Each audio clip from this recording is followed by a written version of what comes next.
السلام علیکم ډاکټر شهریار تاسو ټولو ته مخاطب یم. نن تاسو سره د پټې د انجکشن انټرامسکولر انجکشن باره کې خبر کول غواړم. چونکې زموږ په معاشره کې دا پریکټس ډیر عام دی او عموما مریضان په خپل هم هیلث پروفیشنلز ته ریکویسټ کوي چې موږ ته انجکشن وکړه. نو دغه یو جدا ټاپک دی چې کله انجکشن پکار دی یا کله نه دی. خو بهرحال د دې انجکشن د لګولو صحیح طریقه باره کې خبره کول غواړم.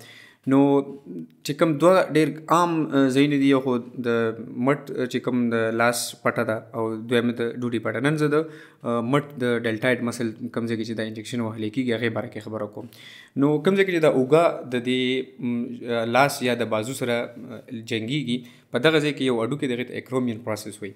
طریقه دا ده چې په دې ګوتو باندې اول هغه هډوکی معلوم کړلی شي او بیا هلته د هغې سره دوه ګوتې کېښودلی شي او د هغې نه لاندې چې د مټ دا کومه حصه ده دغه یو ټرایینګولر مسل دی، هغې ته ډیلټاید وایي. په هغې کې دا انجکشن وهل پکار دي.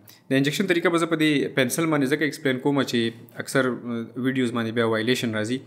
نو فرض کا چې دا پټه ده یا دا هغه ځای دی کوم ځای کې چې تاسو به انجکشن وهئ، نو دا د دې د سرمنې دوه درې لیئرز اول، بیا ورپسې د فیټ لیئر، بیا دننه سرمن وي. نو دا انجکشن د نیډل هغه سرمن ته رسېدل پکار دي.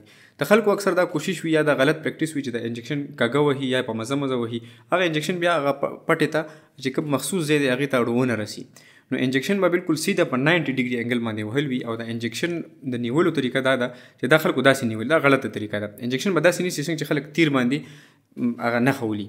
نو دا به تاسو داسې نیولي، داسې به د مریض پټئ او دا انجکشن به تاسو په دې طریقه وهئ چې دا لاندې هغه پټې ته ورسي. چې څونه زر دننه شي او څونه زر بهر شي، دونه به مریض ته تکلیف کم میلاویږي.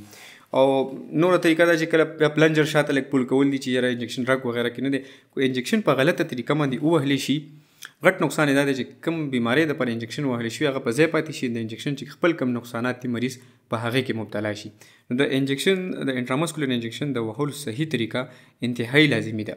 په دې کې دا یو څو خبرې ډېرې زیاتې ضروري دي چې سرمن پکار ده د انجکشن نه مخکې په الکوهل پیډ یا سپیرټ سواپ باندې پاک کړلی شي. سپیرټ ځکه ضروري دی چې سپیرټ څو پورې چې ته انجکشن راخلې او تیارې، نو هغه سپیرټ د هغه ځای نه الوتي، تا ته هغه سرمن وچه پاتې شوي. دویم دا چې اکثر زموږ خلک دا نستوڼی نه بره کوي، چونکې ته دلته چې کله دوه ګوتې کېږي دا ډېر بره ځای راځي.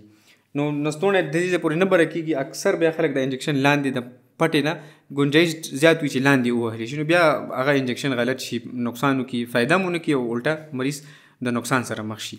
نو پکار دا ده چې یا خو دا نستوڼی مکمل بره کېدلی شي یا بیا د دې طرفه دا ښکته کړلی شي چې انجکشن صحیح ځای باندې خپلې پټې ته ورسي. ډېره مننه.